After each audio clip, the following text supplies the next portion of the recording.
দুনিয়ার মহব্বত।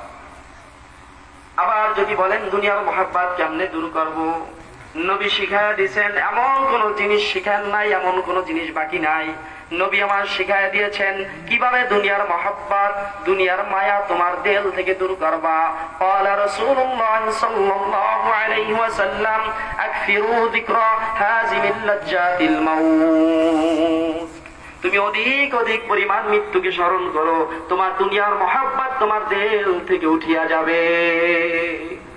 তুমি মৃত্যুর কথা বেশি বেশি স্মরণ করো, তুমি বেশি বেশি মৃত্যুর কথা স্মরণ করো, যে মৃত্যু কিভাবে হবে, এই মানুষটা মারা গেছে, আমার মরণের পর কি হবে, মরণের পরের জিন্দেগি কেমন। তুমি বেশি বেশি মওতের কথা স্মরণ করো, তোমার অন্তর থেকে দুনিয়ার স্বাদ উঠে যাবে, দুনিয়ার ভালো লাগবে না, দুনিয়ার মহব্বত উঠে যাবে। বেশি বেশি কি স্মরণ করতে বলেছেন? মৃত্যুর কথা স্মরণ করতে।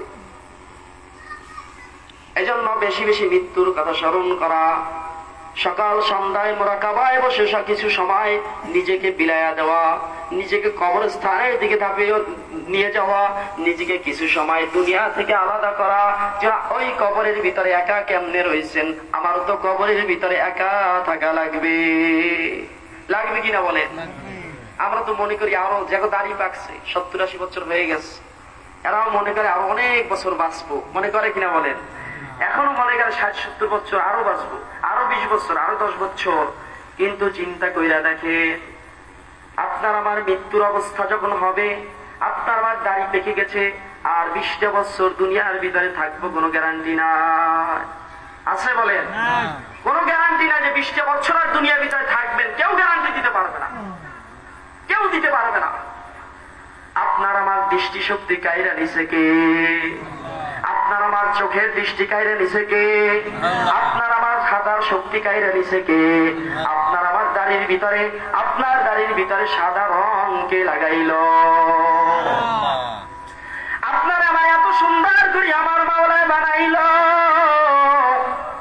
কত সুন্দর করিয়া বানাইল। বান্দা যদি একটু তাফাক্কুর করে, একটু চিন্তা করে, বান্দা যদি কিছু সময় তাফাক্কুর করে, চিন্তা করে, গবেষণা করে, নবীজি বলেন একটা ঘন্টা যদি কে বানাইলো, কেন বানাইলো, কেন আসলাম, কোথায় যাব, মানুষ যদি সৃষ্টি নিয়ে যদি 1 ঘন্টা তাফাক্কুর করে, আল্লাহ নবী বলেন 60 বছরের নফল ইবাদতের সওয়াব তার আমলনামায় দেওয়া হয়। কে এত সুন্দর করে আপনাকে হাত দিল, কে এত সুন্দর করিয়া 2টা চক্ষু ছেদ কইরা দিল, কোন মালিক এত সুন্দর করে কথা বলার শক্তি দিল, কোন মালিক 2টা হাঁটার জন্য 2টা পা দিল, কোন মালিক সকালে ঘুম থেকে উঠাইল, কোন মালিক রিজিকের ব্যবস্থা করে দিল, কোন মালিক অসুস্থ বানাই আবার আপনার আমারে সুস্থ করলো, বলেন তো এই মালিকের নাম কি? আরো আওয়াজ করে বলেন, মালিকের নাম কি? আল্লাহ তাআলাকে আল্লাহ বলতে লজ্জা লাগে, অনেকে বলতে চায় না। মৌতের সময়ও যে ব্যক্তি আল্লাহকেই ডাকবে, আল্লাহর উপর ইস্তেকামাত করবে, মৌতের সময়ও জবান থেকে আল্লাহ শব্দ বের হয়ে যাবে, কালেমা বের হয়ে যাবে। আল্লাহ শব্দটাও বলতে কষ্ট হয়, লজ্জা লাগে, কি নাকি বলে। বলেন আপনারে আমারে বানাইছে কে? এত সুন্দর শক্তি দিয়েছেন কে? এত সুন্দর চেহারা দিয়েছেন কে? কত সুন্দর চেহারা! আল্লাহ তাআলা ফেরেশতাদেরকে বলেছেন, ও ফেরেশতারা, আমার বান্দার সব সুরাতটা বানা, কিন্তু খবরদার ওই চেহারাটা আমি আল্লাহর কুদরতি হাত দিয়ে বানাবো। আমি কুদরতি হাত, ফি আহসানি তাকওয়িম, আমি আল্লাহ তাআলা বান্দার সুরাত দিয়া অনেক সুন্দর কইরা বান্দারে বানাইছি। কত সুন্দর কইরা, এত সুন্দর চেহারা, এত সুন্দর চোখ, এত সুন্দর কান, এত সুন্দর মুখ। দুনিয়াতে কত মানুষ আছে, হাত আছে, পা আছে, জবান আছে, জিহ্বা আছে, দাঁত আছে, সব আছে, আল্লাহ তাআলা কথা বলার শক্তি দেয় না। কত মানুষ আছে, কত মানুষ আছে চোখ দেখতে সুন্দর, আমাদের আপনার মতো চোখ, কিন্তু মালিক দেখার মতো শক্তি দেয় না। কত মানুষ আছে দুইটা কান আছে, শোনার মতো শক্তি নাই। কত মানুষ হাত আছে, পা আছে, কিন্তু দেখেন দুনিয়ার জমিনে চলে। আল্লাহ তাআলা অসুস্থ দিয়ে এমন বিকলাঙ্গ করে দিয়েছে, দেখেন হাঁটতে পারেন, এক সাইড অবশ হয়ে যায়। এই নিয়ামত দিল কে? আরো জবান দিয়ে বলেন কে? ওই মালিকরে যদি বান্দা ডাক দেয়, আল্লাহ বইলা ডাক দেয়। ওই মালিকরে যদি ডাক দেয়, যদি বান্দা একবার বলে আল্লাহ, আমার আল্লাহর মায়া কতটুকু জানেন? কিতাবের ভিতরে আসছেন আল্লাহ তাআলার মায়ার ভিতরে সবচাইতে মায়া হলো 99 ভাগ তিনি আল্লাহ তাআলা রেখে দিয়েছেন। কিয়ামতের ময়দানে এই বান্দার উপরে আল্লাহ তাআলা প্রভাব করবেন, দেখাবেন এই 99 ভাগ মায়া কেমন। দুনিয়ার জমিনে যদি সন্তান মায়ের ভালোবাসার জন্য, সন্তানের ভালোবাসার জন্য মা জীবন দিয়া দেয়, দুনিয়ায় যদি একটা মেয়ের জন্য একটা ছেলে জীবন দিয়া দেয়, দুনিয়ায় সামান্য ভালোবাসার জন্য যদি সন্তানকে বাঁচাতে গিয়ে বাবা জীবন দিয়া দেয়, ওই রবের মায়া কত আপনার আমার প্রতি, কত দয়া কইরা বান্দারে বানাইছে। একটা হাত আপনার আমার শোনক সমস্যা করে নাই, কোন পায়ে সমস্যা হয় নাই, চোখে সমস্যা হয় নাই, জবানে সমস্যা হয় নাই। বলেন তো এত সুন্দর সুরাত দিয়া কে বানাইলো? আরো জোরে বলেন কে বানাইলো? ওই মালিকরে যদি আপনি আমি ডাকি আল্লাহ বলিয়া, দুনিয়ার জমিনে বৈশা যদি বান্দা আল্লাহ বলিয়া ডাক দেয়, আমার আল্লাহর মায়া কেমন। যদি 70 বছরের গুনাহগার হোক, 80 বছরের গুনাহগার হোক, ও যদি মালিকরে সিজদায় পড়ে একবার ডাক দেয় আল্লাহ, আমার আল্লাহ ওই বান্দার উপরে খুশি না হইয়া পারে না। আমার বান্দা যখন ডাক দেয়, আল্লাহ তাআলা বলেন গুনাহগার বান্দা যখন বান্দা ফিরে আসে, আল্লাহকে ডাক দেয় আল্লাহ, আল্লাহ জানো বলে বান্দা দুনিয়ার বৈশা তো তোরে কম ডাকি নাই, মসজিদে মুয়াজ্জিন ডাক দিছে আল্লাহু আকবার বইলা বান্দা তুই আসো নাই। ওইটা মসজিদের মুয়াজ্জিনের ডাক ছিল না, ওইটা ছিল আমি আল্লাহর ডাক। ও বান্দা তুই ডাক দেওয়ার পরও আসো নাই, আছর পর্যন্ত আসো নাই, এশা পর্যন্ত আসো নাই, সারা রাত হায়াত দিয়েছি বান্দা আসো নাই। আজকে কিয়ামতের ময়দানে যদি তুই 1000 বার ডাকো, আমি তোর ডাকে সাড়া দেব না।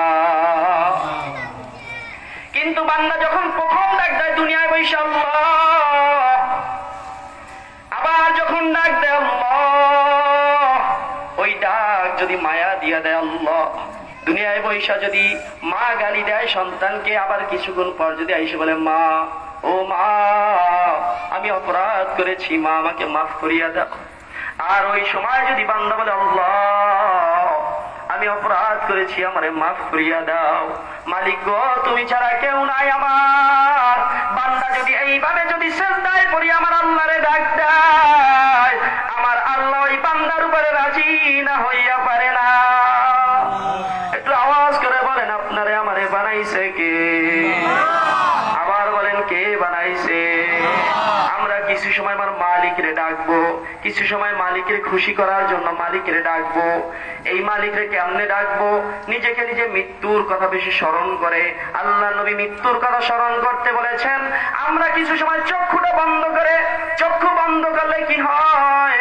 আপনি চক্ষু বন্ধ করলে দুনিয়ার খেয়াল কম আসে, চক্ষু বন্ধ করলে শয়তানের ওয়াসওয়াসা কম আসে, চক্ষু বন্ধ করলে দেখবেন নিজেকে নিজে কবরের ভিতরে শোয়ানো যায়, নিজেকে চক্ষু বন্ধ করলে দুনিয়া থেকে আলাদা করে দেওয়া যায়, নিজের চক্ষু বন্ধ করলে দেখা যায় কেউ দুনিয়ায় নাই, আছে আমার আল্লাহ। কাজেই কিছু সময় আমরা চক্ষু দুইটা বন্ধ করে একটু নিজের নিজে খেয়াল করি, এই দুনিয়ায় আসলাম কোন মালিক পাঠাইলো, কেন মালিক পাঠাইলো, কোথায় যাব, কেন আসলাম, আমার কি কাজ? একটু চক্ষু বন্ধ কইরা মুরাকাবা করি, দুনিয়ায় চলতেছি, এই দুনিয়ায় চলতেছি, কত মানুষের সাথে আপনার আমার পরিচয়। এই দুনিয়া থেকে যখন বিদায় হয়ে যাবে, মালাকুল মউত যখন আপনার আমার সামনে এসে দাঁড়াবে, মালাকুল মউত আসার সাথে সাথে দেখবেন আপনার সন্তান পাশে বৈশা বৈশা মুখে পানি দেয়, পানি গড়াইয়া গড়াইয়া পড়ে যায়। মালাকুল মউত যখন আপনার পায়ের আঙ্গুলের উপরে হাত দিবে, মালাকুল মউত হাত দেওয়ার সাথে সাথে দেখবেন আপনার দুনিয়ার খেয়াল আর থাকবে না।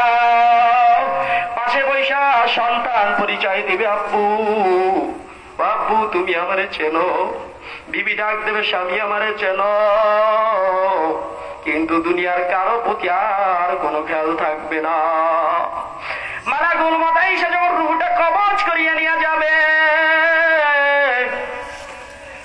এলাকার মানুষজন খবর হয়ে যাবে অমুকে দুনিয়ায় নাই, দুনিয়া থেকে বিদায় হয়ে গেছে।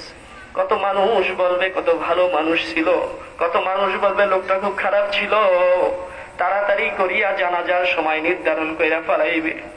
এলাকার লোকজন এসে আপনারা আমারে সুন্দর করিয়া শেষ দেখা দেখা কেউ বাজারে কাফনের কাপড় আনতে চলে যাবে, কেউ বা কবর খনন করার জন্য চলে যাবে, কেউ বাঁশ বাগানের বাঁশ কাটার জন্য গেল। একটু চক্ষু বন্ধ করে নিজের নিজে চিন্তা করেন, যেন আমি মারা গেছি, এখন ওই ঘরে রাত নাই আমার শোয়ে রাখছে, আমার মাথায় নিচে বালিশ নাই, আমার পিঠের নিচে তোষক নাই, মাটির উপরে আমারে আপনারে শোয়ে রাখছে। এইবারে কবর খনন করা হয়ে গেছে। এলাকার কিছু আলেম ওলামা আইসা আপনার আমার কোমরের ভিতরে গামছা লাগাইয়া আপনারে আমার এইবার দইরা ঘর থেকে নামাইয়া সুন্দর করিয়া মশারি টানাইয়া গোসল দিয়া ডইলা ডইলা গোসল কইরা সাজাইয়া পরাইয়া এইবার কাপড়ের কাপড় দিয়া প্যাকেট কইরা খাটের উপর শুইয়ে রাখছে। এখন আপনি আমি একটা লাশ, ঘরের ভিতরে সবাই কান্না করতেছে কান্না করতেছে। এইবার আপনারা আমার নিয়ে রওনা দিছে জানাজা দেওয়ার জন্য। এতক্ষণ পর্যন্ত বাড়ির সীমানার ভিতরে ছিলাম, প্রথমে আমাকে ঘর ছাড়া করলো, ঘর থেকে নামাইলো, এইবারে বাড়ি ছাড়া করার জন্য আমাকে জানাজার জন্য নিয়ে যায়। এই বাড়ি যে সাল্লাম, এই বাড়িতে আপনারে আমারে আর ঢুকাইবে না। এইবার আপনারা আমারে নিয়ে গেল, জানাজা পড়ানো শেষ, কবরের পশ্চিম কিনারে খাট রাইখা দুইজন লোক কবরের ভিতরে নেমে গেছে। এই দুইজন নাইমা কোমরের ভিতরে গামছা লাগাইয়া কবরের ভিতরে আপনারা আমারে নামাইয়া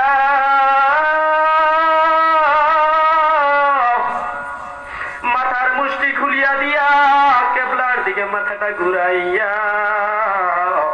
এই দুইজন লাফ দিয়া কবর থেকে উঠে গেছে।